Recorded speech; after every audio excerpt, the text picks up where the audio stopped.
empezar a trabajar, jóvenes. Archivo. A ver, un momentito.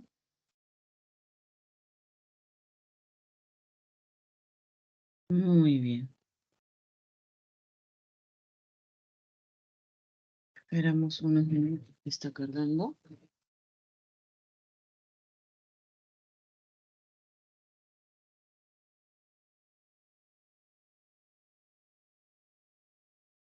Muy bien.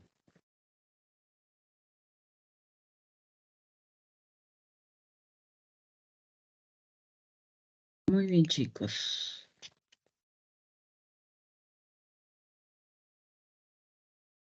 Muy bien. Muy bien, jóvenes. Vamos a empezar nuestro trabajo. Hoy día nos toca ver, déjenme ver si es que está funcionando. Sí, muy bien. A ver, un momentito. Muy bien. Hoy día vamos a trabajar, como les decía, la literatura moderna, ¿no? Básicamente Romeo y Julieta, pero para hablar de este punto, jóvenes, tenemos que hablar un poquito de esta edad moderna, qué significó, ¿no?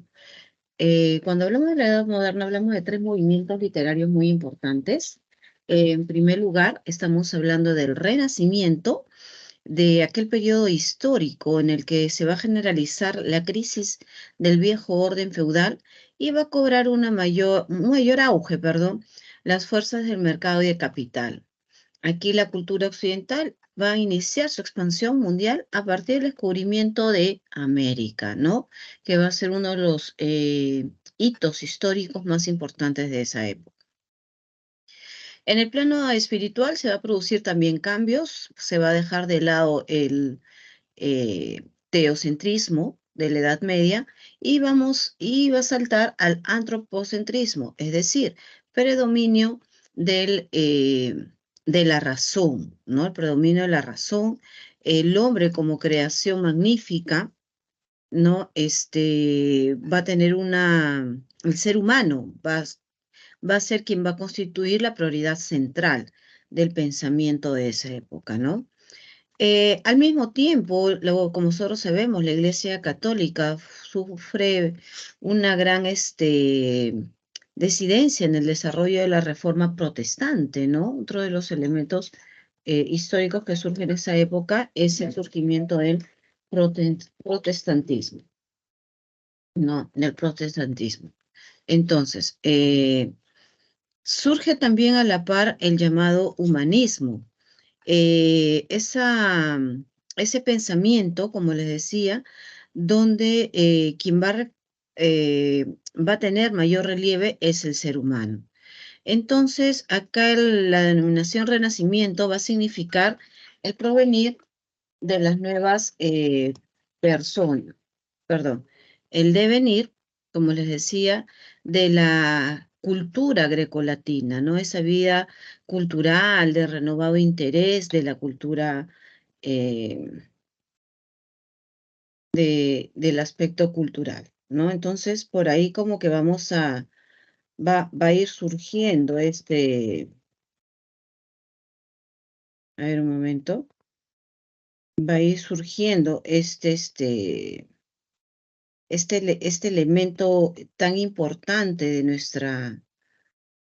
eh, de nuestra historia, ¿no? Entonces, vamos a tener también que se llama Renacimiento porque va a ser el resurgir de la época grecolatina, ¿no? Ese se va a regresar a lo clásico, ¿no?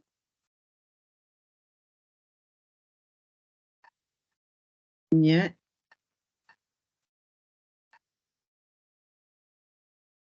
Entonces, tenemos aquí que ese renacimiento, como les decía, este periodo va desde el siglo XV hasta el siglo XVI, ¿no? Ese es el periodo. Aquí los pensadores, los artistas y los escritores del Renacimiento van a tomar como modelos, como ya les dije, ese pensamiento grecolatino. Los estudios van a buscar a partir o van a tomar como base esos conocimientos antiguos y a partir de ello van a surgir nuevos conocimientos, ¿no? Sin dejar de lado lo que aportó a ese momento las lenguas clásicas. Como les decía, uno de los autores importantes de esta época va a ser Erasmus de Rotterdam, ¿no? Ese holandés, al escribir su obra en latín, y el más prestigioso también de los humanismos, ¿no? Con el autor de Elogio de la locura. También vamos a tener a Michael Montaigne, francés, autor de ensayos, o obra que va a dar inicio a este género, y también a Franco Revelais con su novela fantástica Rantu in Pantagruel, y el portugués Luis de Camonea con el poema épico Luciadas, y el inglés Tomás Moro con Utopía. En ese mismo momento vamos a tener el, vamos a tener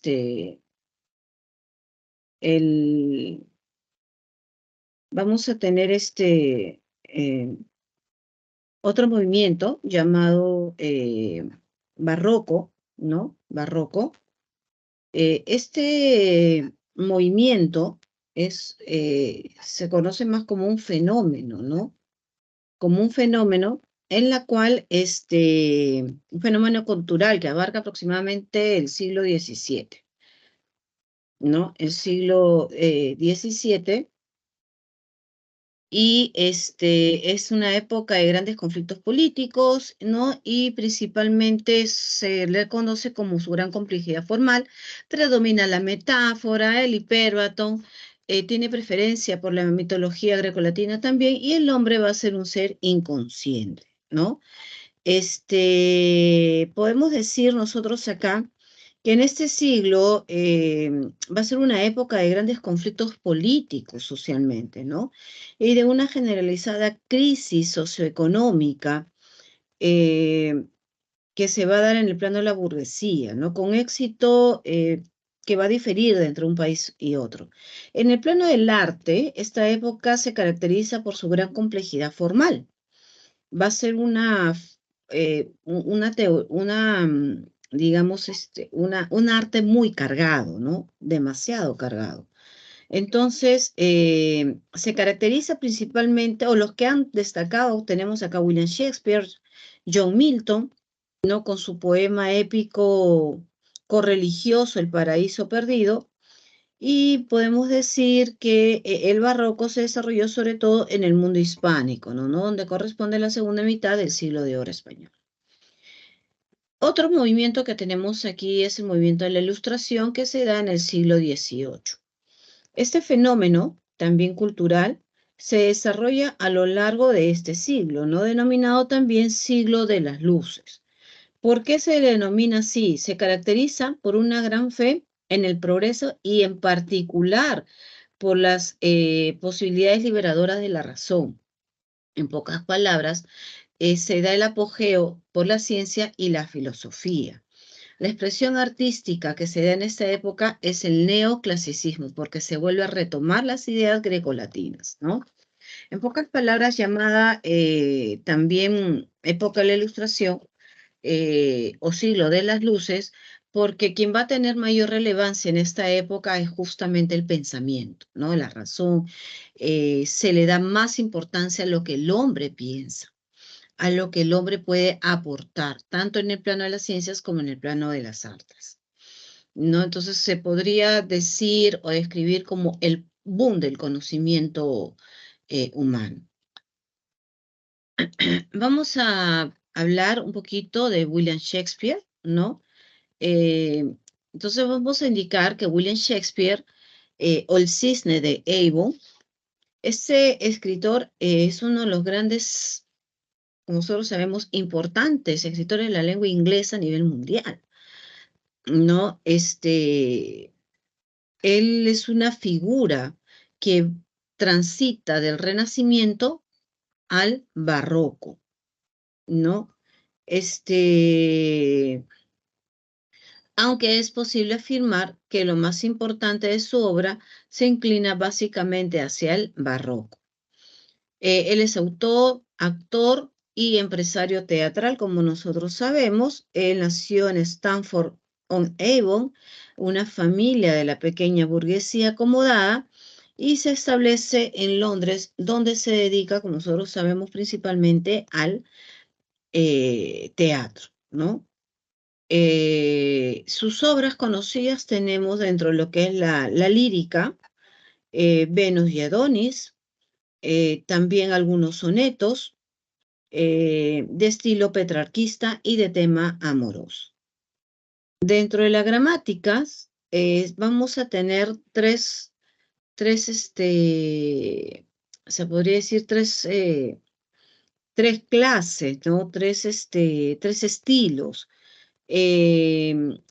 eh, o tres rubros. Tenemos la dramática histórica, donde va a presentar pues episodios relevantes de la historia inglesa. Por ejemplo, tenemos ahí a Ricardo III. Vamos a tener las comedias como El Mercader de Venecia y Las Tempestad. Y dentro de las tragedias propiamente dichas, vamos a tener su máxima producción, ¿no? Romeo y Julieta, Macbeth, Hamlet, Otelo, El Rey Lear, entre otros, ¿no? Entonces, Romeo y Julieta, ¿qué características nos proporciona? Se dice que Romeo y Julieta, ¿no? Eh, sale a la luz aproximadamente en el año 1594, ¿no? 1594. Esa tragedia corresponde, como nosotros sabemos, a la etapa juvenil de William Shakespeare. Y sus principales características que nosotros podemos observar ahí es que es de género dramático, especie de tragedia, tiene 5 actos y tiene un estilo de gran riqueza poética con abundantes metáforas. Combina un poco lo que es la prosa y el verso, ¿no? Nosotros vamos a ver que este acto, ¿no? Esta tragedia, se describe en el primer acto, ¿no? Una riña entre los Montesco y los Capuletos, como nosotros sabemos, eran dos familias que tenían muchos conflictos. Romeo ingresa a la casa de los Capuleto y ahí es donde conoce a Julieta, ¿no? Conoce a Julieta. Romeo, eh, Romeo Montesco, eh, pertenece, o sea, Romeo es parte de la familia Montesco, mientras que Julieta es parte de la familia Capuleto y ambas familias pues tenían enemistades. Eh, en el acto 2, como nosotros podemos observar, se da un encuentro entre Romeo y Julieta en el jardín de los Capuletos y Romeo y Julieta se casan en secreto porque se profesan su amor. No se dan cuenta que estaban enamorados. Va a ser en ese momento donde Romeo mata a Teobaldo, porque pues había matado a su vez a Mercucio, ¿no? En una riña de las familias, ¿no? En los que ellos se peleaban, y marcha desterrado a Mantua, ¿no? Julieta es comprometida en matrimonio con París, pero recordemos que Julieta ya se había casado con Romeo y este matrimonio no se podía dar. Ante esto, ante esta desesperación, Fray Lorenzo, quien va a ser el padre, quien casa a Julieta con Romeo, urde un plan para fingir la muerte de Julieta y que ésta no se case con París. ¿En qué consistía este plan? En que la joven bebe una pócima que la va a dejar en un estado catatónico, es decir, un estado de aparente mortandad. Bien. Entonces, va a ser justamente en ese momento, en ese estado, en que ella va a fingir pues que está muerta, va a ser enterrada, se le va a dar sus actos fúnebres, pero Fray Lorenzo le envía o trata de enviarle, contarle pues este plan a Romeo, pero primero le llega a Romeo la noticia de que Julieta había fallecido, lo cual como nosotros sabemos era mentira. Ah, Entonces, En el acto quinto, Romeo regresa pues a Verona dispuesto a morir junto a su amada Julieta, porque recordemos que él no sabía que era todo un ardid. Él ingiere pues un veneno y fallece. Justo cuando él fallece, Julieta regresa a la vida, ve a Romeo que está fallecido y ella se suicida con la daga que tenía Romeo. Esto hace que ambas familias pues reflexionen sobre los actos que tenían, ¿no? Esos actos hostiles que tenían entre ambos y se reconcilian. ¿Cuál es el tema principal que nosotros podemos ver acá o de repente reflexionar sobre este teatro, ¿no? Esta tragedia? Tenemos aquí como tema principal el amor y la pasión juvenil que van a sobrepasar los obstáculos sociales y las rivalidades políticas y las luchas por el poder, ¿no? Otro de los temas que nosotros podemos observar acá, eh, otros rasgos formales, ¿no? Recordemos que es una obra que consta de 5 actos, que está escrita en un lenguaje de gran riqueza poética, con abundantes metáforas, y en su idioma original, ¿no? Alterna el verso y la prosa, con claro predominio, obviamente, del verso. En la versión castellana, perdón, se da más lo que es la representación en prosa, ¿no? Entonces, esta es una de las máximas obras que representa a William Shakespeare y en esta época. Ya para la edad contemporánea, cuando nosotros hablamos del siglo XIX y del siglo XX de nuestra era, antes de pasar a esos siglos, recordemos un poquito que una de las obras también muy importantes es la obra de Hamlet, ¿no? Que maneja pues como tema principal la duda y la venganza. Así también como otros temas, el recuerdo del padre, la infidelidad, la locura y la muerte. Recordamos que en esta obra se presenta una nueva técnica literaria que es el teatro dentro del teatro, ya que Hamlet, para representar la muerte de su padre, contrata pues a un teatro llamada La Ratonera, quien va a escenificar, ¿no? Va a escenificar el,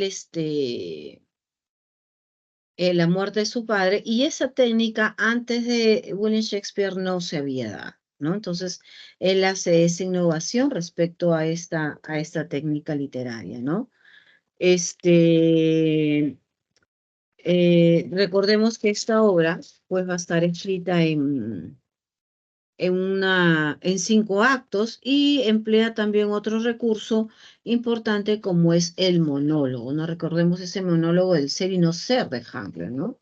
Donde trata de visualizar un poco su trastorno, se podría decir, su trastornada situación, entre comillas, para eh, poder descubrir y evidenciar la muerte de su padre, ¿no? Vamos a hablar de un movimiento muy importante, bueno, en lo particular es uno de los movimientos que más, con el que más me identifico, que es el romanticismo, que surge, como podemos observar acá, a finales del siglo XVIII e inicios y dura hasta mediados del siglo XIX, ¿no? Ese romanticismo fue un movimiento literario que dominó la literatura europea, surge principalmente en Alemania, ¿no? A través de un movimiento muy importante llamado Sturm und Drang, ¿no? Aquí lo vamos a poner. Sturm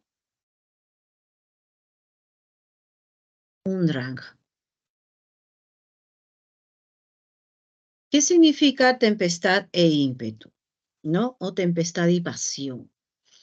Esa es una respuesta que surge en contra del racionalismo de la Ilustración y del neoclasicismo. Recordemos que era la Edad Media, se creía en una concepción teocéntrica, Dios dentro del universo, nada se movía si no fuera por Dios. Luego se descubre pues que eh, de todos los seres creados por Dios, el más perfecto es el ser humano, nace el renacimiento.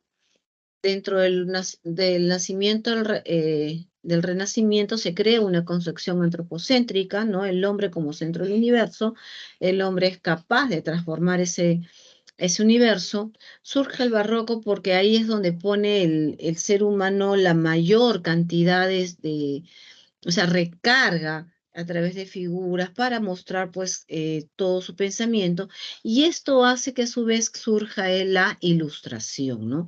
Donde ya se va a priorizar más ya el razonamiento del ser humano, ¿no? Por eso se le conoce esa época como el siglo de las luces, y que va a marcar también lo que es la etapa del neoclasicismo.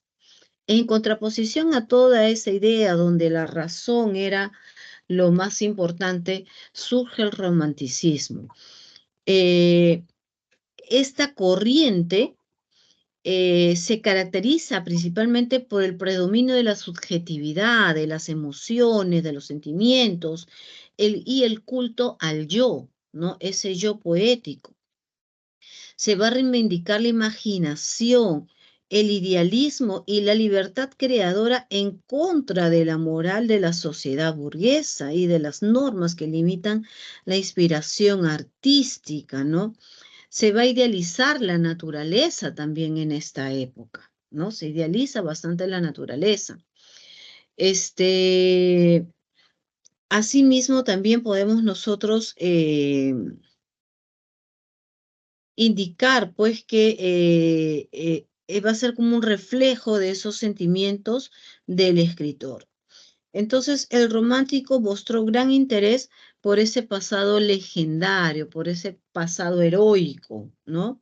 Entonces, ¿qué características nosotros podemos marcar acá?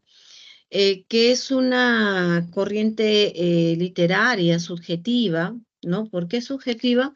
Porque obviamente expresa las emociones, ¿no? Emociones del poeta.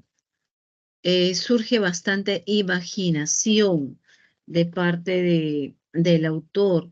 Tiene una libertad creadora, ya no se restringe a los parámetros que hasta esa época se debían seguir, no rompe con toda esa restricción neoclásica, ¿no? De las obras literarias. Ya acá o en esta época el autor es más autónomo para poder escribir y expresar sus ideas. Tiene preferencia por lo pasado legendario, por esa época en la cual hablamos de los héroes, de los castillos, ¿no? De y a la mujer como esa musa, como esa aspiración por alcanzar, ¿no? Y además, el autor refleja sus emociones en la idealización de la naturaleza, ¿no? Asimismo, también tenemos lo que es el individualismo oculto al yo, ¿no? ¿Es individualismo o oculto al yo? Sí, buenos días, Martínez, te escucho. Perdón, me se prendió mi micro sin querer. Ok, no te preocupes. Dentro de esta obra, o perdón, dentro de esta época encontramos a un escritor muy importante. Ese escritor es Johann Wolfgang van Goethe, ¿no? Johann Wolfgang van Goethe, ¿no? Este autor, pues, que nace en Alemania en el año 1749 y fallece en 1832, fue la figura fundamental de la literatura alemana y es quien va a liderar ese movimiento de Sturm und Drang, ¿no? Que significa tempestad y pasión. Él escribió diversos poemas, obras teatrales y novelas, entre los que destacan, como podemos ver, Fausto, ¿no? Que la primera parte va a ser publicada en 1808 y la segunda en 1832, y una obra teatral considerada como la mejor adaptación de la leyenda Fausto, ¿no? Personaje que vende su alma a Mefistófeles, el diablo, a cambio de conocimiento y experiencia, ¿no? Pero una de las principales obras que va a tener, la cual yo recomiendo leer, es Las cuitas del joven Werther, o como nosotros le llamamos simplemente como Werther, ¿no? Werther, esta obra es una obra epistolar porque va a estar escrita a través de cartas que Werther le envía a su amigo Guillermo, ¿no? Y le va contando a través de las cartas todo su enamoramiento hacia una mujer llamada Carlota, ¿no? La novela está dividida en dos partes, principalmente. En la primera parte, nosotros vamos a encontrar que Werther, que es una persona sensible, que ama la naturaleza, llega a una ciudad y se enamora profundamente de Carlota, quien está comprometida con Alberto, un joven decente, burgués y sin mucha imaginación, ¿no? Werther va a entablar amistad con Alberto, quien le permite visitar a Carlota. Guillermo, quien va a ser el receptor de las cartas de Werther, le aconseja de no realizar el romance, ¿no? Que, ya que esta pues estaba comprometida. Este, porque lo veía desde su perspectiva como una pasión funesta, comprendiendo lo imposible y el sinsentido de esta pasión, ¿no? Acepta un puesto al lado del embajador y abandona la ciudad. En la segunda parte, Werther se entera de la boda de Carlota con Alberto, ¿no? Y cansado de la supuesta vida humana, este, em, y pues regresa pues a donde estaba Carlota, ¿no? Regresa a donde estaba Carlota. Eh, Va sintiendo una atracción cada vez más intensa y también angustiante por ella, ¿no?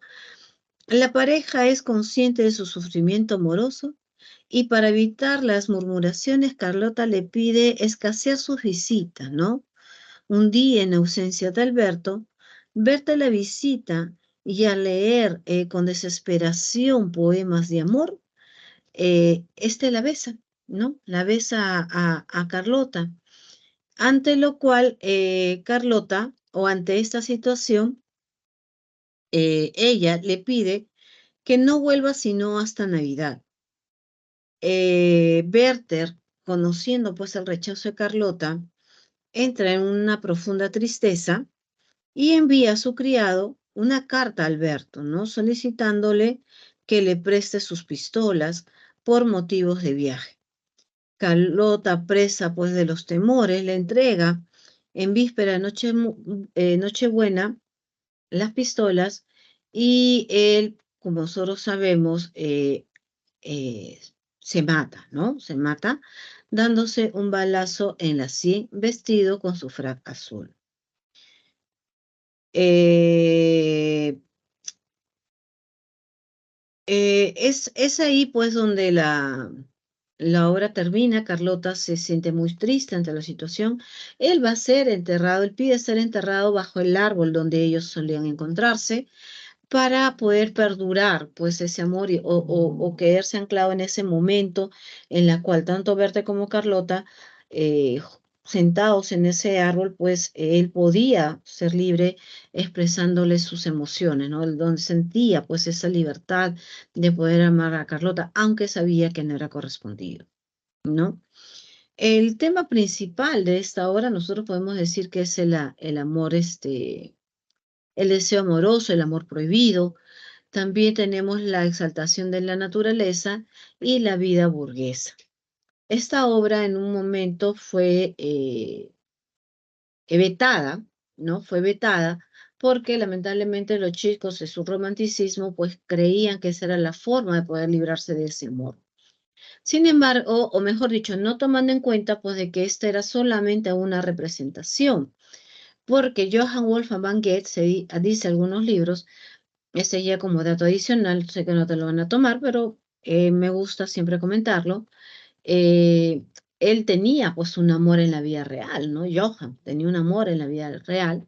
Y una manera, él conociendo pues que era un amor prohibido, una manera de poder matar ese amor y poder continuar, es decir, cerrar ese capítulo de su vida, escribe el Werther y el suicidio imaginario, o mejor dicho, el suicidio dentro de la obra de Werther era como asesinar sus emociones hasta a esa mujer en la vida real y poder cerrar esa etapa y continuar, ¿no? Entonces, lamentablemente los jóvenes de la época lo malinterpretaron y imitaban esta acción de Werther, ¿no? Como les decía, esta es una obra epistolar, ¿no? Porque está elaborada a través de cartas que le manda Werther a su amigo Guillermo, y al mandarle esa carta es donde va, pues, va contándole, va relatándole toda esta historia, ¿no? Va a ser publicada en el año 1774 y reelaborada en 1782. Se dice también como dato adicional que esta obra, cuando sale publicada por primera vez, en tal y como Johann Wolfgang van Goethe la escribió, así la publica, ¿no? Y luego la va a reelaborar. Inicia el romanticismo intimista y también es un punto inicial de lo que se conoce como la novela moderna, ¿no? Otros importantes, también personajes importantes de esta época romántica, como nosotros sabemos, tenemos a Víctor Hugo, ¿no? Que va a ser una figura que va a destacar el romanticismo francés, caracterizado por la lucha contra las imposiciones liberales del neoclasicismo, y sus obras expresan la indignación del autor por las injusticias sociales y el sufrimiento. Sus máximas obras, como nosotros sabemos, Nuestra Señora de París, que es una obra que está ambientada en París del siglo XV, lo hizo famoso y lo condujo al nombramiento del miembro de la Academia Francesa. Recordemos que esa Academia Francesa, eh, hace el año pasado, si no me equivoco, en el 2023, nombró pues a Mario Vargas Llosa como parte integrante de él, ¿no? Siendo el primer peruano en ingresar a esa academia, ¿no? También otra de las obras muy buenas, casi se me sale buenas, es Los Miserables, ¿no? Que es una novela que describe vívidamente el tiempo de condena de la justicia social de la Francia del siglo XIX. Recordemos que ahí en esa obra Jean Valjean va a ser condenado, va a ser apresado por robar un mendrugo de pan, ya que él tenía mucha hambre ante la pobreza que asolaba, ¿no? En esa época donde está ambientada esta obra, la Francia. Estados Unidos también tiene un buen representante, Edgar Allan Poe, escritor, poeta y crítico estadounidense, es valorado como el primer maestro del relato corto, en especial del terror y del misterio, ¿no? Entre sus poemas, como nosotros sabemos, tenemos El Cuervo, Annabelle, y inició el relato policial, ¿no? Como por ejemplo Los crímenes en la calle Morgue. La memoria de sus cuentos sobresale pues por la morbidez de su inventiva, la crueldad, la tortura, la venganza, ¿no? Recordemos que era parte del grupo de los poetas, no, los poetas muertos, no, los poetas, la casa oscura, algo así se le llamaba a su época, ¿no? Tenemos Corazón delator, El pozo y el péndulo, el barril amontillado, La caída de la casa Usher, El gato negro, entre otros, ¿no? Que va a ser una época muy importante también. A partir de estos movimientos y también en contraposición, pues nace lo que es el realismo, ¿no? A mediados ya del siglo XIX. Esta corriente, ese movimiento literario que surge en Francia como una reacción contra ese romanticismo, se difiere fundamentalmente por buscar la descripción detallada del ambiente social, ¿no? Lo que busca es detallar el ambiente social, los contextos históricos, las conductas y las vivencias de los personajes, Esa es la característica principal del realismo, es decir, su objetividad, la búsqueda de esa objetividad.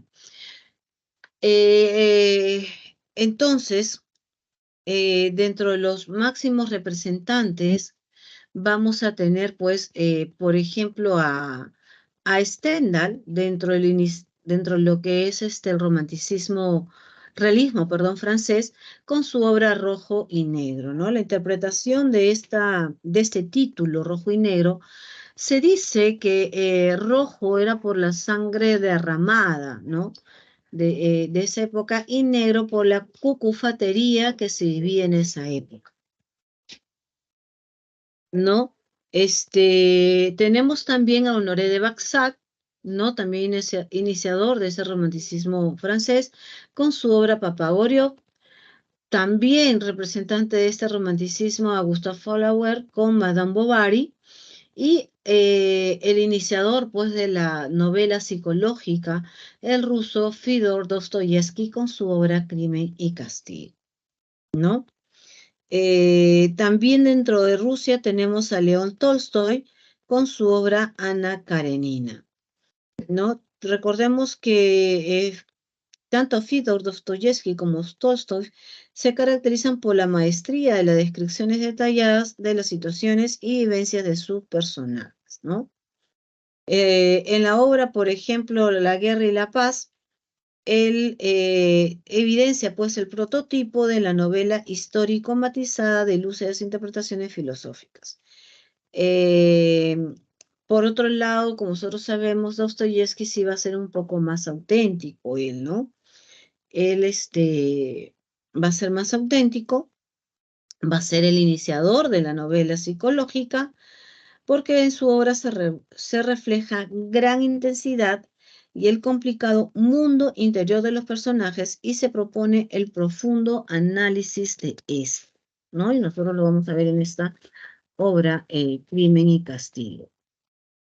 Todas las vivencias psicológicas, bueno, los invito a leer también esta obra, Crimen y Castigo. Eh, Creo que tiene algo de 600 o 500 páginas.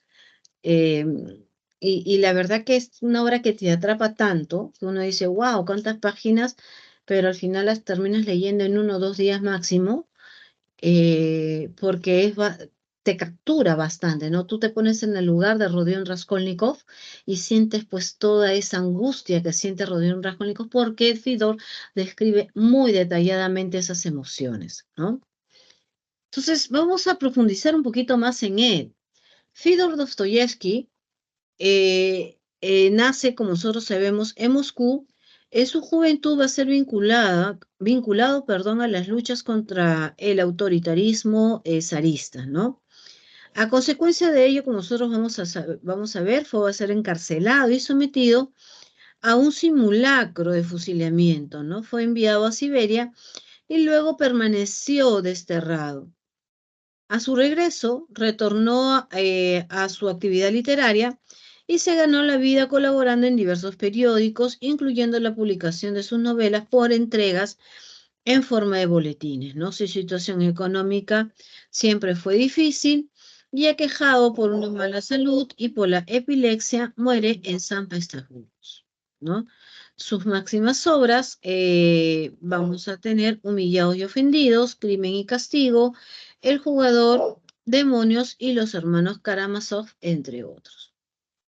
¿Qué características podemos hablar de su obra?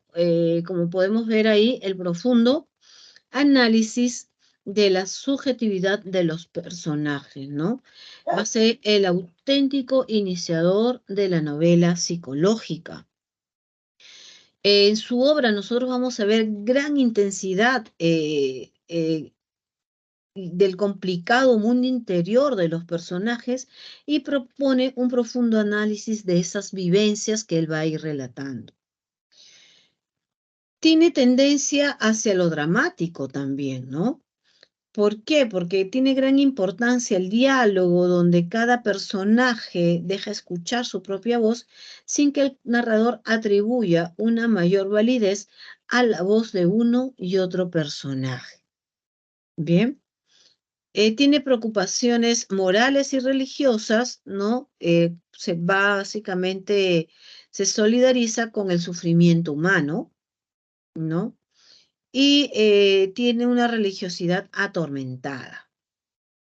Dostoyevsky estaba convencido de la misión de Rusia como depositaria de la auténtica religiosidad cristiana, pero muestra escasa simpatía por la cultura europea occidental, a la que considera corrupta y también decadente, ¿no? Entonces esas son sus máximas expresiones o características literarias. Esta novela, Crimen y Castigo, no va a ser diferente a las otras, va a ser una novela publicada como folletín y también por entregas, porque recordemos que él así se ganaba la vida, ¿no? La estructura externa se puede decir que es una novela de tipo policial, ¿no? Mientras que la estructura interna es una novela netamente psicológica y ética. Entonces, los personajes van a contribuir el elemento principal, ¿no? Cada personaje contribuye a ese elemento principal, a esa temática que va a estar desarrollándose, ¿no? El foco de interés va a girar en torno al protagonista Rodion Raskolnikov, su interioridad psicológica y sus conflictos morales. ¿Qué nos relata esta historia? Raskolnikov va a ser un estudiante pobre y de gran formación intelectual. Considera a la usurera Aliana Ivanovna, ¿no? A la cual conoce, eh, correcto, como les decía, considera pues a la usurera como un motivo, como un ser nocivo para la sociedad, ¿no? Cuya existencia no está justificada en este mundo. Decide entonces asesinarla, apoderarse de su dinero y utilizarlo para ayudar a su madre y a su hermana Dunia, ¿no? El primer móvil del crimen es pues el ideal de tipo humanitario, ¿no? Quiere liberar al mundo de esa peste, ¿no? Palabras de Rodion Raskolnikov.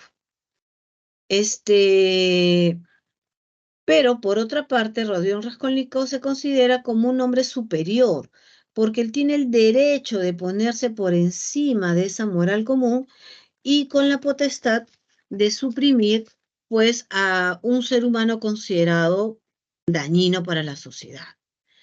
El segundo móvil de este crimen es, pues, la naturaleza antihumanitaria. Motivo, movido por estas razones teóricas y prácticas, comete el crimen. Y comete el crimen perfecto porque nadie lo ve entrar y nadie lo ve salir de la habitación. Y la única persona que lo logra ver, pues la asesina, que es la hermana de Aliovna, es decir, Elisabetta. Sin embargo, el fruto del asesinato es un botín pequeño que no le permite cumplir el objetivo de ayudar a su familia. Esto lo lleva obviamente poco a poco a poner en duda sus consideraciones teóricas y su convicción de estar por encima de la moral común, ¿no? Y voluntariamente se va delatando ante los investigadores del crimen, ¿no? A- eh, entonces, Raskolnikov va a conocer pues a Sonia, una muchacha que tiene que dedicarse pues al oficio más antiguo del mundo con la única finalidad de poder ayudar a su familia, ¿no? Va a ser esta mujer, justamente Sonia, quien lo convence de entregarse y expiar su crimen, ¿no? Raskolnikov se entrega y es condenado por el juez Porfirio Petrovich y deportado a Siberia, a donde Sonia también lo acompaña. Solo el amor de esta mujer, aparentemente abyecta, consigue hacerle comprender a Raskolnikov su error moral, lo que él ha cometido, lo que le ha hecho mal. Y el fracaso de su supuesta superioridad de Sonia, ¿no? Representada en la novela como la luz de la esperanza cristiana en el fondo del abismo de la culpa. ¿no? Entonces, ¿qué va a simbolizar Sonia? La luz de la esperanza cristiana en el fondo del abismo de la culpa. Entonces, el tema que se va a tratar en esta obra, ¿no? O que se trata o que se desarrolla en esta obra, podemos observar, vamos a ver acá, es el conflicto ético entre la moral humanitaria cristiana y la moral antihumanitaria intelectual. Otros temas que nosotros podemos observar acá es el amor como factor de regeneración moral a través de Sonia, la culpa que atormenta a Rodion Raskolnikov, la pobreza y los problemas sociales, ¿no? Recordemos, pues, como les decía, esta obra, esta novela extensa y compleja, sus ejes fundamentales van a ser el trama policial, ¿no? El trama policial, que va a ser la estructura externa o nivel superficial del relato.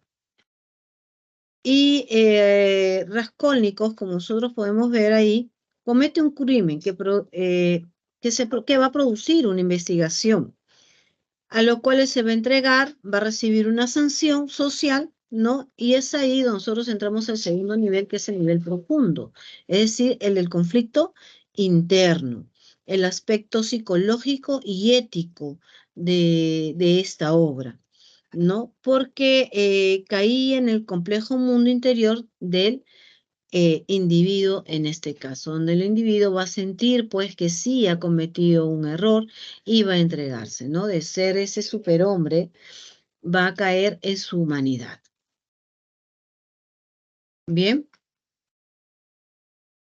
ya para el siglo XX vamos a tener una narrativa más contemporánea, una narrativa que va a tender pues hacia la visión universal histórica del hombre, con una multiplicidad de temáticas, con más innovaciones técnicas, como por ejemplo el punto de vista del narrador, desplazamiento de ese narrador omnisciente, nuevos procedimientos narrativos como el monólogo interior, porque recordemos, usted decía, profesora, en Hamlet ya hay un monólogo, La vida es sueño ya hay un monólogo, sí, pero esos son monólogos externos. Recuerdan que los actores tenían que contarlos, pero acá no, acá es un monólogo más interno, no es el pensamiento.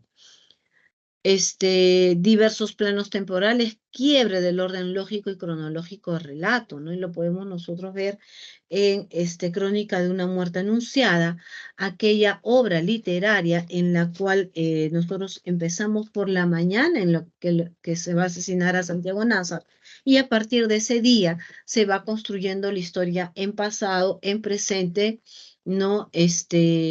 Incluso son como tres pasados que tenemos, ¿no? El pasado del momento en que realizan las cosas, el pasado más lejano y el pasado más cercano, ¿no? Cuando el cronista preguntaba, ¿y cuándo sucedió esto? Ah, eso sucedió antes, después de, ¿no?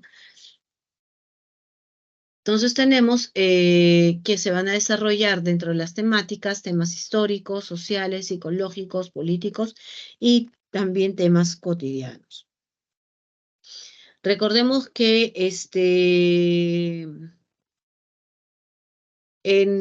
para hablar un poquito del punto de vista del narrador, debemos decir que la narrativa tradicional usa el narrador omnisciente, quien ve y conoce todo lo narrado, como nosotros sabemos. En cambio, la novela contemporánea supera este punto de vista para realizarlo como un narrador que parcialmente conoce la acción narrativa, permitiendo que tanto los personajes principales como los secundarios actúen en libertad y cuenten los hechos y sucesos de esta novela, ¿no? Entonces, van a ser algunas de las muestras, ¿no? Recordemos que también los nuevos procedimientos narrativos como el monólogo interior, lo que se busca es que se deje fluir libremente la conciencia, ¿no? ¿A quiénes tenemos aquí? Tenemos a Ernest Hemingway con El viejo y el mar, también Por quien doblan las campanas, a William Faulkner con El ruido y la furia, ¿no? William Faulkner con el sonido y la furia, La luz de agosto y Santuario, ¿no? Tenemos a Proust con En busca del tiempo perdido, a Frank Kafka con Metamorfosis, entre otras obras, y a James Joyce con Ulises, ¿no? Eh, Relatos de un artista adolescente, Finegras y Wake. Y en este caso vamos a hablar solamente de Frank Kafka, ¿no? Frank Kafka, como nosotros sabemos, nace en Praga, es parte o mejor dicho, sus obras tienen un sentido existencialista, porque se preocupa mucho, se centra mucho por la persona, ¿no? Sus obras, él, como sabemos, va a tener una ascendencia judía y gracias a su amigo Max Brod, fue que sus obras han llegado hasta nuestros días, ¿no? Porque él en sí no quería publicar, él tenía una relación muy conflictiva con su padre, él escribía como un tema de desahogo, ¿no? Iba a ser Max Brod quien va a recoger esas obras y la que las va a publicar, ¿no? Su obra expone la angustia y el absurdo en la vida del hombre contemporáneo principalmente, siendo pues las más importantes de estas la metamorfosis. Y recordemos algo muy importante, jóvenes. Frank Kafka no despierta transformado en una cucaracha, un escarabajo, sino la obra nos dice que despierta transformado en un monstruoso insecto. ¿Sí? Que se haya representado para fines didácticos puede ser, pero la obra nunca dice de que Gregorio Samsa, va a despertar como un transformado en una cucaracha, en un escarabajo, en una garrapata, nada. Solamente dice que empieza transformado en un monstruoso insecto y empieza a describir las 8 patas, el caparazón redondeado, ¿no? Que éstas se movían de manera desorbitante, etcétera. Pero nunca dice qué animal es. Entonces, el burócrata Gregorio Samsa, despierta transformado en un monstruoso insecto, era viajante de comercio y consideraba que su profesión es demasiado agitada, no puede dormir bien. Él es el sostén de la familia y tiene un miedo aterrador de perder su trabajo, ¿no? Porque si él pierde su trabajo, su familia no tiene con qué vivir. Su hermana Grete lo quiere mucho, a pesar de todo, aunque finalmente termina también repudiándolo, ¿no? En cambio, su padre, hombre de carácter autoritario, lo amenaza con un puño. El jefe despide a Gregorio a pesar de que ha sido, pues, un trabajador competente, ¿no? El padre tira una manzana a su hijo, es decir, ya convertido en insecto, produciéndole una herida fatal al incrustársele una en su caparazón. Además, considera que su hijo es la vergüenza de la familia, ¿no?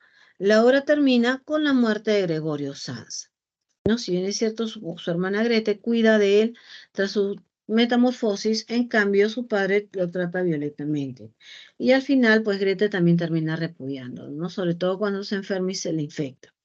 Por eso es que Gregorio muere solo y abandonado.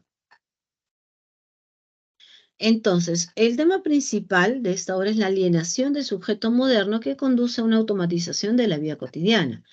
Cuando hablamos nosotros de alienación, cuando queremos asumir roles que no nos competen a nuestra cultura, a nuestras características o a lo que nosotros realmente somos, ¿no? Es decir, adoptamos otras formas. Alienación, pues podríamos decir, cuando yo empiezo a hablar imitando de repente la entonación de otro país, cuando yo nunca de repente he ido a ese país, creyéndome que soy de ese país, ¿no? Entonces a ellos se les llama alienación, cuando empezamos a tomar cosas que no nos competen. Entonces, es por ahí que se va a este tema, ¿no? Sobre la alienación del sujeto moderno que conduce a una automatización de la vida cotidiana.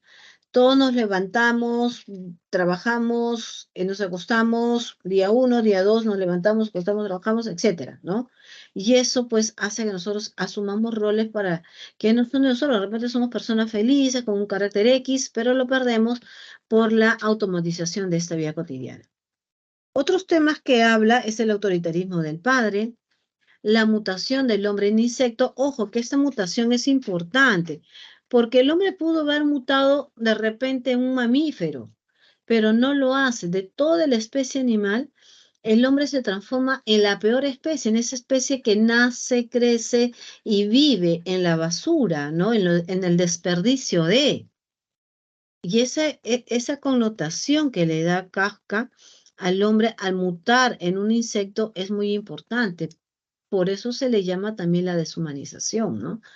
La, la rutina de la vida burocrática, la marginación del diferente y la explotación del hombre por el hombre, ¿no? Recordemos que la vida del hombre moderno se ha tomado sumamente complicada, ¿no? El empleado vive solo para trabajar, ¿no? Y en su ambiente de insoportable rutina, ¿no? Entonces, por ahí ustedes dirán, profesora, yo he visto ese tema en varios TikTok. Es una realidad hoy por hoy, ¿no?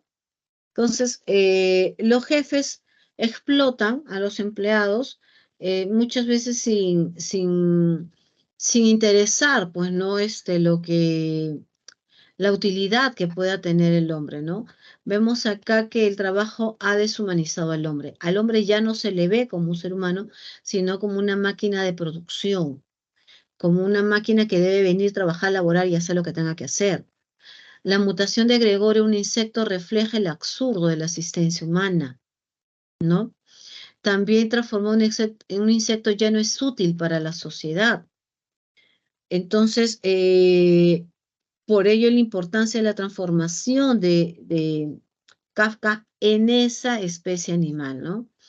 Al convertirse en un ser marginal, puede ser liquidado por la sociedad oficial. ¿Qué es lo que hace? El jefe lo despide, el padre lo rechaza, le provoca heridas mortales y al final la única persona que lo quería también termina repudiándolo, por eso es que él fallece solo, ¿no? Entonces, podemos ver ahí, pues, también las figuras del autoritarismo a través del padre, a través del jefe. Si es cierto, Grete representa la solidaridad para con el expoliado de la sociedad oficial con el marginado, ¿no? El padre aniquila al hijo porque es un ser inservible del mundo, no produce nada, es una vergüenza para la familia y la armonía familiar es quebrada por la aparición de un ser convertido absurdamente en un insecto, ¿no? Entonces, poderoso el mensaje que nos manda Franca, ¿no? Vamos ahora, jóvenes, a ver la práctica. Vamos ahora, chicos, a ver la práctica. Y vamos a la pregunta número 1. ¿Sí? A ver, un momento. A ver, jóvenes. Pregunta número 1.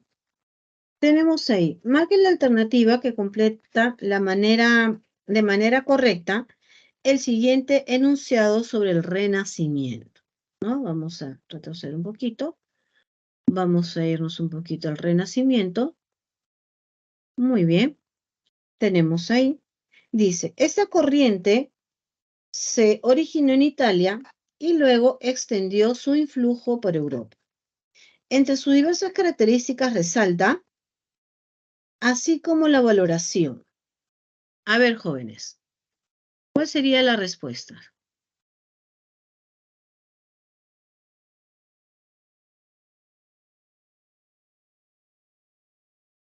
¿Cuál sería la respuesta ahí?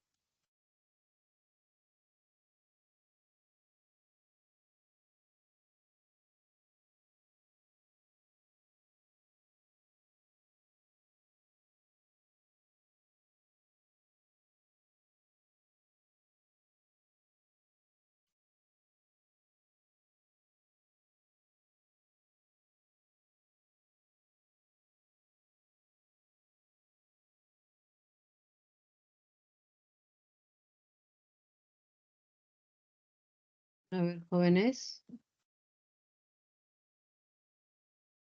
¿Cuál sería la respuesta? A ver, a través de la D.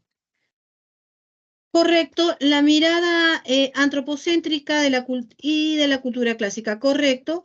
Esa corriente se originó en Italia y luego se extendió su influjo por Europa. Entre sus diversas características resalta la mirada antropocéntrica, así como la valoración de la cultura clásica. Correcto, exactamente, ¿no? Esa sería la respuesta. Alternativa D. Muy bien. La 2, estamos por aquí.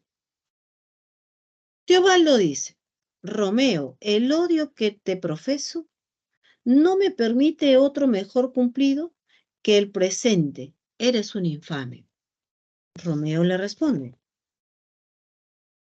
las razones que tengo para amarte disculpan en alto grado el furor que despide semejante saludo. No hay ningún infame con Dios, pues. Veo que no me conoces. De acuerdo con el fragmento citado de la tragedia Romeo y Julieta de William Shakespeare, es correcto colegir que Romeo,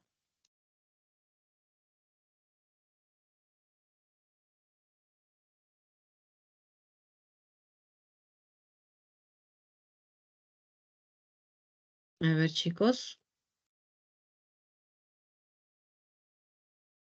busca vengar la terrible muerte de su buen amigo Mercurio.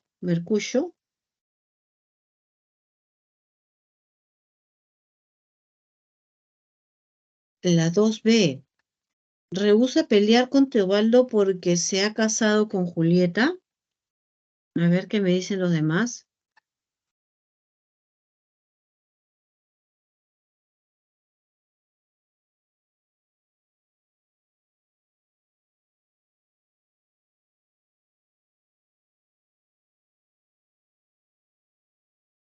A ver, vamos chicos, sin miedo al éxito.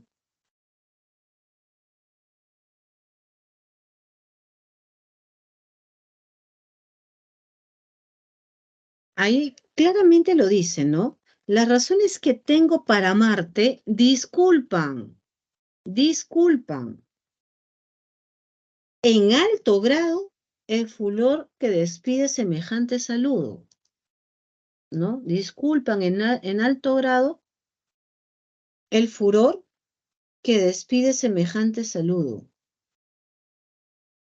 Entonces ahí observamos, imagínate que alguien te saluda y te dice, no, eres un infame. Uno por respuesta es defenderse, ¿sí o no? Sin embargo, Romeo dice, las razones que tengo para amarte disculpan en alto grado es el furor que despide semejante saludo, decirle perdona, no, no, en pocas palabras no te voy a hacer caso.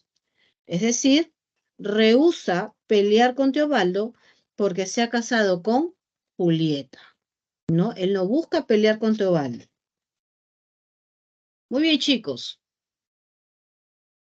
Muy bien, entonces sería alternativa B. 3, vamos un poquito al romanticismo, jóvenes. Vamos un poquito al romanticismo. A ver un momentito. Acá estamos. Muy bien.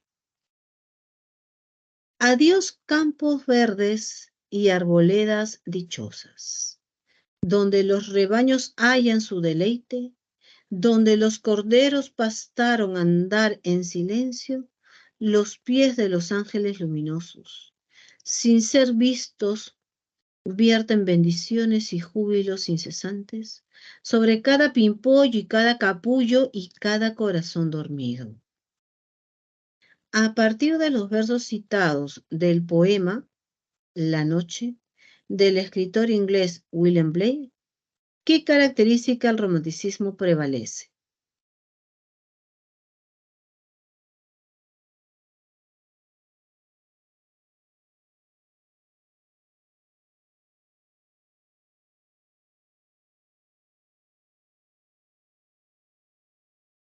Bien, varios están muy seguros ahí con esa respuesta. Excelente. Muy bien. Por ahí veo que me contestan visión, predominio de la visión subjetiva del pasado. Si nosotros leemos los versos, no hay ningún elemento que nos haga ver hacia atrás, ¿no? Que recuerde esa remembranza heroica. Recordemos que el romanticismo va a tomar como escenarios esas épocas heroicas, ¿no? De los castillos, de los grandes jardines, ese ideal romántico, ¿no? Ese caballero andante romántico. Por lo tanto, pero sí nos habla de campos verdes, de arboledas dichosas, rebaños, nos habla de capullos, ¿no? Por lo tanto, ahí sería tendencia a la idealización de la naturaleza. Esa sería la respuesta correcta. Bien. Tendencia a la idealización de la naturaleza. Recordemos que una de las características principales del romanticismo es la idealización de la naturaleza, ¿no? Ven a la naturaleza muy vinculada a los sentimientos del hombre, ¿no? Eh, sien- no, mi paz, podríamos saber, un verso netamente romántico, podríamos, tomando esa característica del romanticismo, para que más o menos se entienda, podríamos decir, ¿no? El viento hace, pues, tocar eh,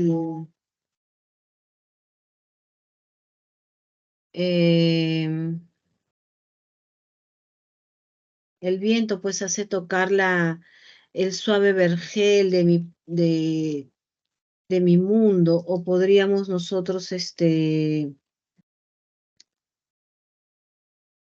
decir de alguna manera, a ver, como decía Werther, ¿no? Miro el río y veo cómo las aguas golpean con fuerza la roca.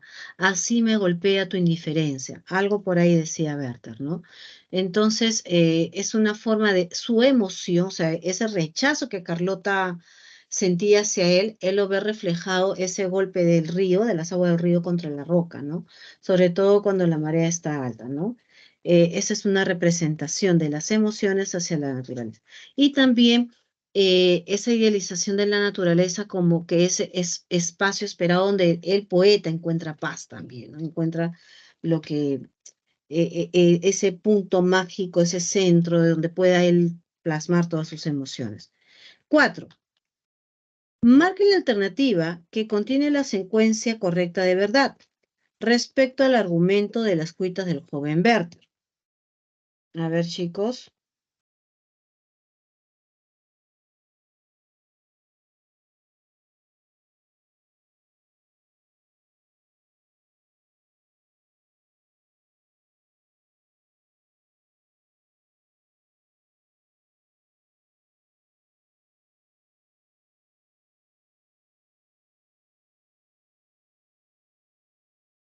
A ver, vamos poniendo por favor sus respuestas una vez que este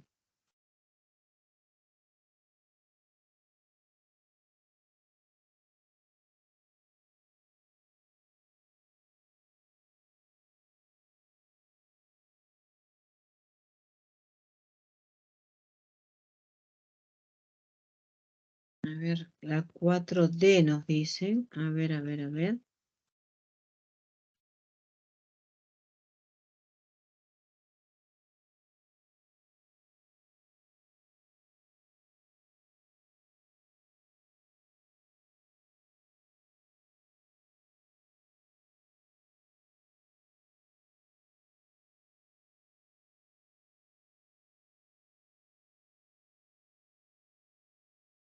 A ver, respuesta, chicos, de la 4. La 4 me dicen por ahí B, B. A ver, sobre las cuitas del joven Werther. Ahí más o menos.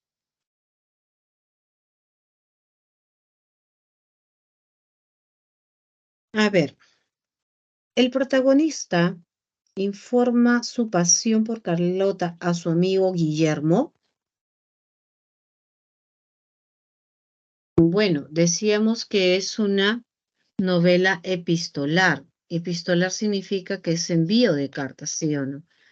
Por lo tanto, este envío de cartas lo hace Werther. ¿Hacia quién? Hacia su amigo Guillermo, ¿no? Entonces, sí, la uno es verdadero, ¿no? La primera oración es verdadero.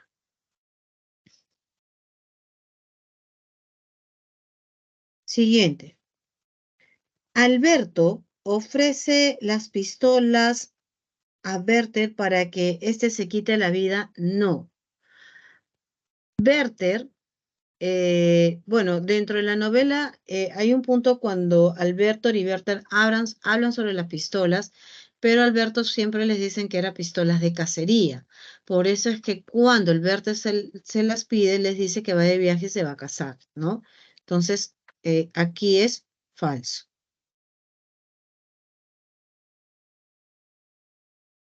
Werther decide suicidarse porque Carlota no acepta huir con él. No, también es falso. ¿Por qué? Porque él nunca se lo propone. Recordemos que él besa a Carlota, él se siente culpable, Carlota le pide que se aleje, que ya no venga sino hasta Navidad, y él siente ese rechazo de Carlota. Ante eso, ante esa situación, porque él no puede traicionar al amigo, porque se hace amigo de Alberto, pero ama a Carlota, entonces, verse en esa disyuntiva, él es donde decide, pues, suicidarse, ¿no? Y Guillermo aconseja verte desistir de su amor por Carlota verdadero, ¿no? Guillermo, casi al inicio, le dice, sabes que no te conviene ese amor es funesto, mejor aléjate, no hay forma de cómo ese amor pueda desarrollarse o llegar a algo, ya que recordemos pues que ella está comprometida con Alberto. Sea por la situación que sea, está comprometida con Alberto, ¿no? Y ella es una chica, o por lo que cuentas, de que respeta sus acuerdos y sus convenios, ¿no? Entonces le pide que mejor se aleje. Entonces la alternativa, correcto, es la alternativa, en la número 4, la alternativa B. Muy bien, chicos. Muy bien. Estamos muy bien, trabajando excelente. Vamos a la 8. Marca la opción que completa de manera correcta el siguiente enunciado sobre el realismo europeo. Este movimiento literario surgió en Francia, se caracterizó por, así como la del entorno social de los personajes.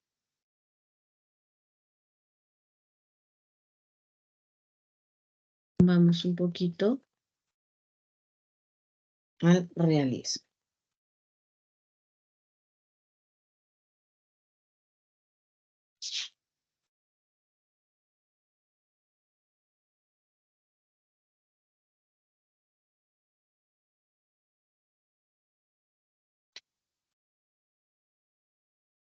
A ver, vamos poniendo nuestras respuestas a través del chat.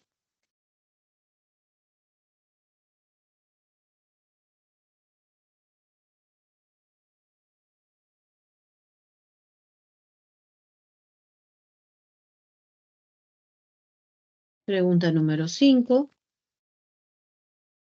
¿Cuál sería la respuesta? A ver, chicos, propongan.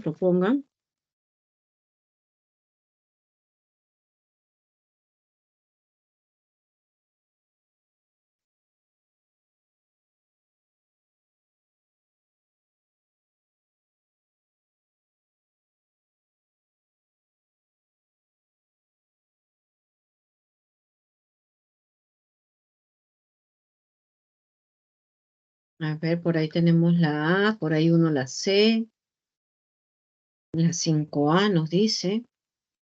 A ver, si bien es cierto, el realismo surge como una reacción en contra del romanticismo, recordemos que el romanticismo es subjetivo, ¿sí?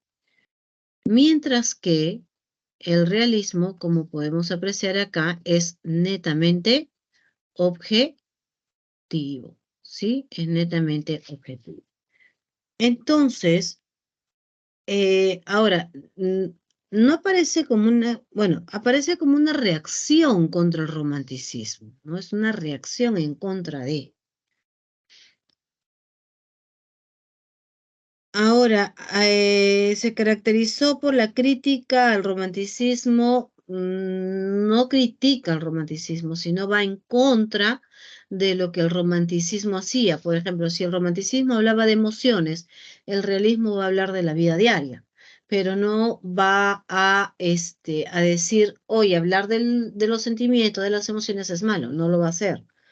Bien, recordemos ello. Por lo tanto, no es que va a criticar al romanticismo, sino va a ser una reacción en contra del romanticismo. Si va a ser una crítica, se podría decir, es una crítica práctica, ¿no? Es decir, ya no va a centrarse en las emociones, sino más bien va a describir los escenarios, va a describir los personajes. Ojo con ello. Por esa razón no sería aparte de que dice perspectiva subjetiva, no. Es la perspectiva objetiva el realismo. El énfasis en el plano histórico no habla sobre el contexto histórico, sí, pero así como de la vida conservadora, no. Recordemos que habla sobre las conductas y la vivencia de los personajes. Y el realismo coge cualquier personaje, ¿sí? Su aspiración de objetividad, correcto. Busca siempre que sus obras sean objetivas. Por esto es que es detallista, por eso es que describe detalladamente los elementos.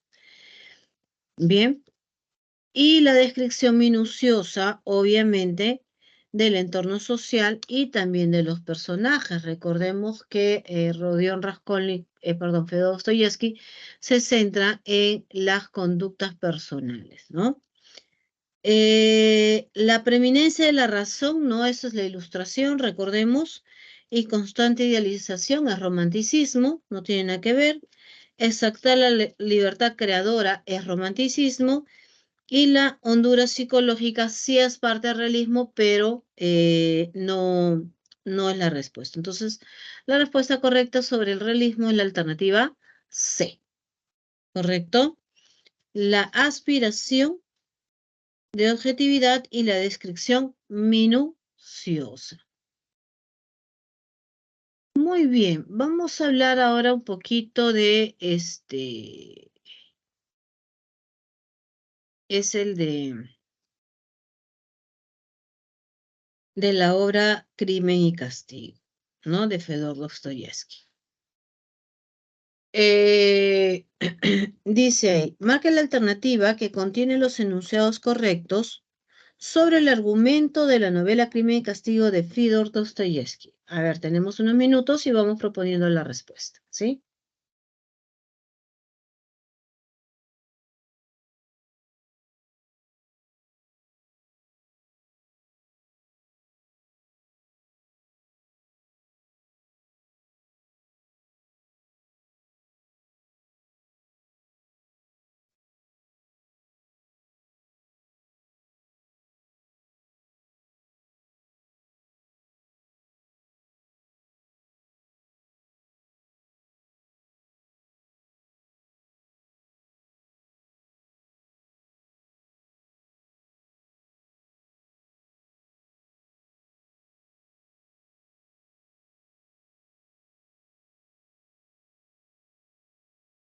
A ver, vamos proponiendo. La D, nos dicen por ahí algunos.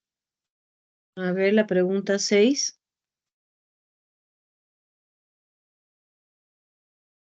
Vamos proponiendo las respuestas.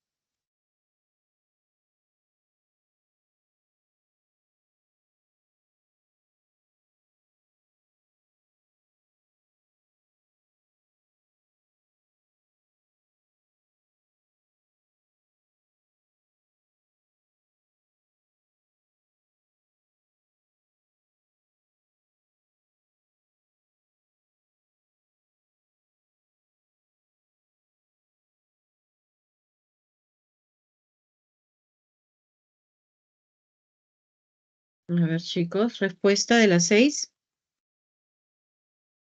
A ver, recordemos, la primera oración nos habla un poquito de Sonia. Recordemos que esta parte, ¿no? Gracias a Sonia, Raskolnikov reconoce su error moral y su fracaso sobre supuesta superioridad. Las 6 años, dice. Muy bien, vamos muy bien, Raimundo. Recordemos que cuando Sonia se entera, ¿no? Va a ser quien lo va a hacer pensar y va a hacer que se entregue a la justicia, ¿no? Entonces, Sonia representa para el joven Raskolnikov la luz de la verdad intelectual, la luz de la verdad intelectual.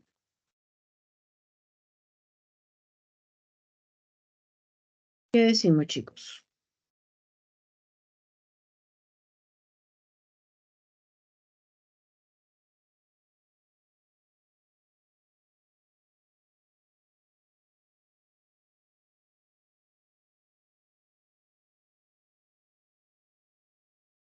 ¿Qué representa Sonia?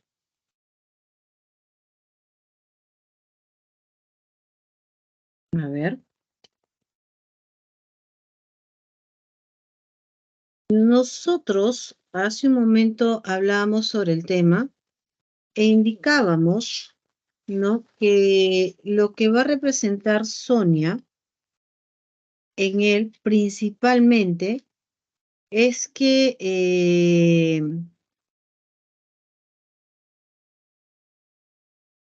va a representar, primero, va a convencer, ¿no? Va a convencerlo y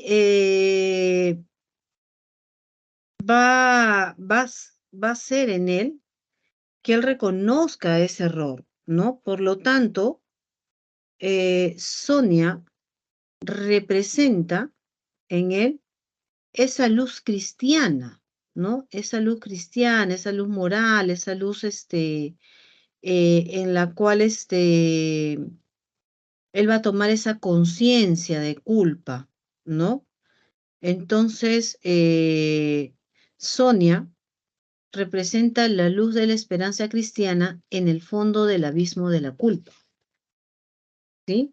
Entonces, ahí sería falso. Raskolnikov mata a Liona, pues la considera alguien nocivo para la sociedad. Verdadero. Recordemos que ahí él se cree el superhombre, ¿no? El protagonista decide confesar el crimen cometido a su madre y a Sonia. No, solo a Sonia. A su madre no le dice nada. ¿Correcto? Falso. Raskolnikov es condenado a muerte, pero este huye con Sonia a Siberia. No. Él es condenado, como podemos ver ahí, a 8 años de prisión en Siberia. Y va a ser Sonia quien lo va a acompañar. ¿Sí? Falso también. Entonces la respuesta es alternativa A. Bien, alternativa A. Muy bien, vamos a la pregunta 7. Dice, de acuerdo con el fragmento extraído de Crimen y Castigo, novela de Fyodor Dostoyevsky, ¿qué tema desarrollado en la obra es correcto colegir? A pesar de todo, desde su punto de vista moral, Raskolnikov tenía plena convicción de que el asunto estaba solucionado. Su fina casuística, afilada como la hoja de una navaja, había cortado de raíz todas las objeciones conscientes, impelido aparentemente por alguna fuerza ciega, irresistible y sobrenatural, buscaba algo a lo que poder agarrarse. Mientras razonaba de esta manera, se convirtió a sí mismo de que él personalmente estaba asegurado contra esta clase de debilidad mental y que era capaz de sostener su resolución e inteligencia a lo largo de toda la empresa, por la misma razón de que esta no era un crimen. Entonces, para la pregunta 7, ¿qué tema se desarrolla ahí?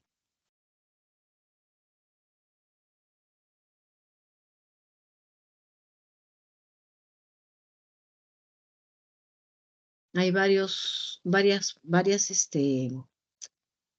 elementos que nos pueden dar ciertas luces, ¿no? Dice, a pesar de todo, desde su punto de vista moral, desde su punto de vista moral, no desde el punto de vista moral social, sino desde el punto de vista moral del personaje. Raskolnikov tenía plena convicción de que el asunto estaba solucionado, ¿no? De su punto de vista moral, él decía, solucionó el problema. Su fina casuística, afilada, como la hoja de una navaja había cortado la raíz, todas las objeciones conscientes, impelido aparentemente por alguna ciega, irresistible y sobrenatural. Buscaba algo a lo que poder agarrarse. Mientras razonaba de esta manera, se convenció a sí mismo de que él personalmente estaba asegurado contra esta clase de debilidad mental. ¿No? Mientras razonaba de esta manera, se convenció a sí mismo, dice, ¿no? Estaba asegurado contra esta clase de debilidad mental y que era capaz de sostener su resolución e inteligencia a lo largo de toda la empresa, ¿no? Es decir, era capaz de sostener su resolución e inteligencia a lo largo de otra empresa, por tal razón de que esto no era un crimen, lo que él estaba cometiendo no era un crimen. Por lo tanto,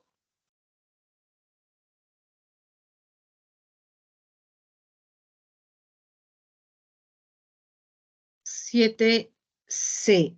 Correcto, el enfoque humanitario intelectualista de Raskolnikov, ¿no? Tenemos ahí elementos que nos dicen, ¿no? Él razonaba, él tenía la misma razón que no era un crimen, él era su convicción, era su punto de vista moral. Entonces aquí vemos un análisis interno de Rodion Raskolnikov que representa ese enfoque antihumanitario e individualista, ¿no? Ante la situación. No puede ser la pobreza asociada a diversos problemas sociales de Rusia porque no lo menciona, no lo dice. Análisis de los conflictos morales de los seres superiores.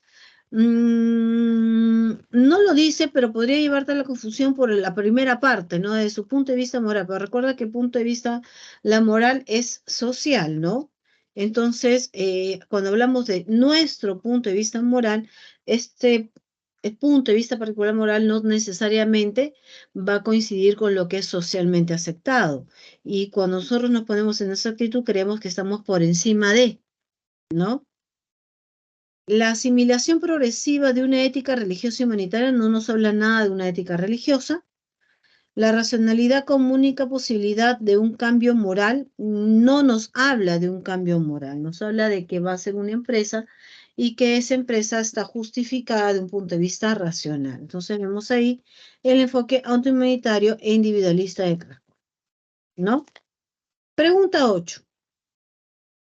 Estoy atontado de tanto madrugar, se dijo. No duermo lo suficiente. Hay viajantes que viven mucho. Cuando a media mañana regreso, cuando, cuando a media mañana regreso a la fonda para anotar los pedidos. Me los encuentro desayunando cómodamente sentados.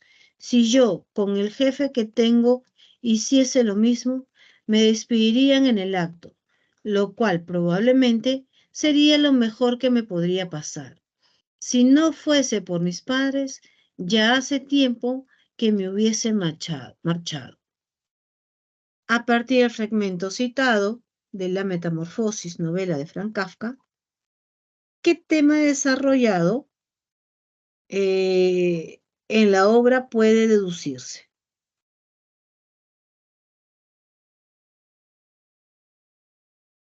¿Qué tema desarrollado en la obra puede deducirse?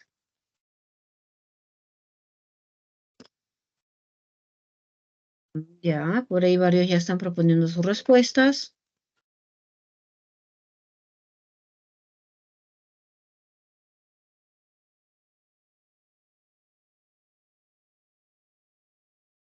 Bien, bien, bien, bien. Bueno, tenemos ahí la marginación padecida por el otro distinto. No, no tiene nada que ver, no nos evidencia absolutamente nada.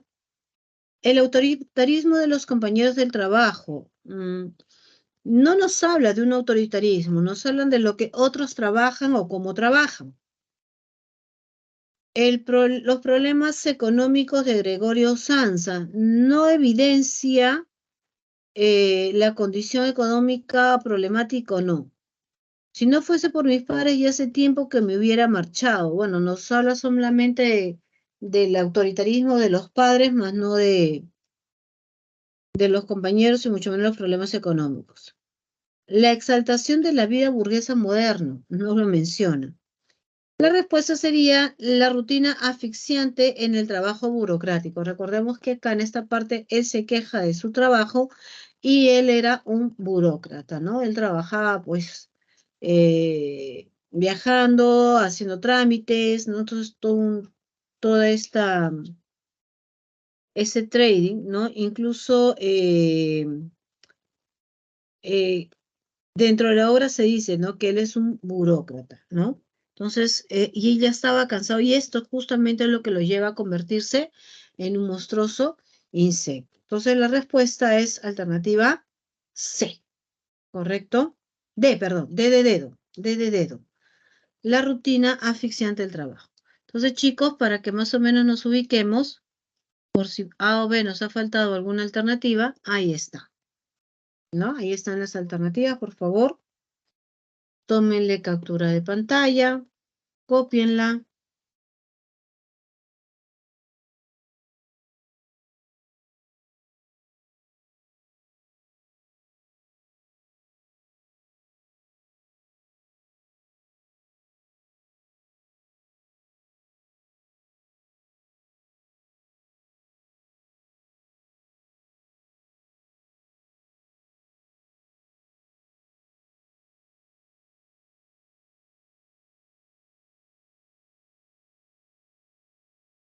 Muy bien, chicos.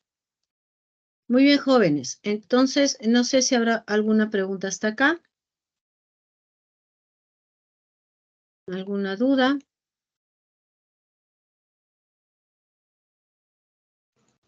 Miss, Sí, te escucho, hija. para estudiar sería leer las obras más importantes de los autores más importantes, ¿cierto? Para esto, claro, si yo te recomiendo que, bueno, la misma PRE te ha facilitado un material, tengo entendido, ¿no? Que nos habla tiene un poco de teoría y luego vienen las preguntas. Te sugeriría que estudies ello, que te leas las obras para que las puedas conocer un poquito más a profundidad. Si bien es cierto, son obras que en el colegio debimos haber leído, pero si no, no hay ningún problema, podemos hacerlo ahora. Y que y hacer consultas sobre los argumentos, análisis. Evita ver las películas de las obras, por favor, que te va a llevar más a confusión, porque la película no es la obra, hay cambios, hay adaptaciones y eso genera confusiones. Evita ver las películas de las obras. Lo que te conviene es leer la obra en sí, por un lado, y por otro lado, leerte el material que te da la universidad, ¿no? Y investigar sobre ello, ¿no? Ahora, si durante la clase has podido tomar captura de las PPT, sería genial porque también te van a apoyar. Y bueno, el material que te da la universidad es lo más idóneo para que puedas responder. Ahora, si te das cuenta, las preguntas que nos han puesto acá son básicamente partes o fragmentos de la obra. tú relacionas ese fragmento de la obra con las características del autor y ahí tú vas a poder dar con la respuesta adecuada, ¿no? O pertinente en este caso. Por ejemplo, la número 2, ¿no? La número 2, a partir de la expresión disculpo, ¿no? Palabritas claves que te puedan a ti dar con seguridad la respuesta, ¿no? Te puede dar con seguridad la respuesta. ¿Por qué va a disculpar? Y analizo cada una de las alternativas. ¿Por qué puede disculpar Romeo? ¿Porque busca venganza? No, pues nadie disculpa si busca venganza. Porque ha sido desterrado, si ha sido desterrado, ¿qué hace hablando con Teobaldo, no? Es insultado por Teobaldo debido al lamentable suicidio de Julieta, todavía no ha ocurrido ese hecho, ¿no? Aparte que recordemos por la obra que cuando Romeo regresa no se encuentra con nadie, sino llega de frente al sarcófago de Julieta, ¿no? Trata de evitar el destierro en la vida, ¿no? Porque si ya lo tienen presente lo van a desterrar. Entonces, por descarte, rehúsa pelear con Teobaldo, aparte que la misma obra te lo está dando, ¿no? O sea, son tics que tienes que ir buscando cuando te pongan esos fragmentos, ¿no? De obras literarias. Es el consejo que yo te daría, que es la única forma que puedas responder, porque si bien es cierto, hemos leído la obra, pero nos pueden poner estas casuísticas, ¿no? Entonces analicemos bien cada palabra, cada elemento literario que nos puedan dar. No es el consejo que te puedo dar. Ok, Miss, muchas gracias. Ok, hija. Muy bien, chicos, nos estamos viendo la próxima semana. Tengan buen día y bendiciones. Cuídense, hasta luego. Cuídese, Miss. Hasta luego, Miss.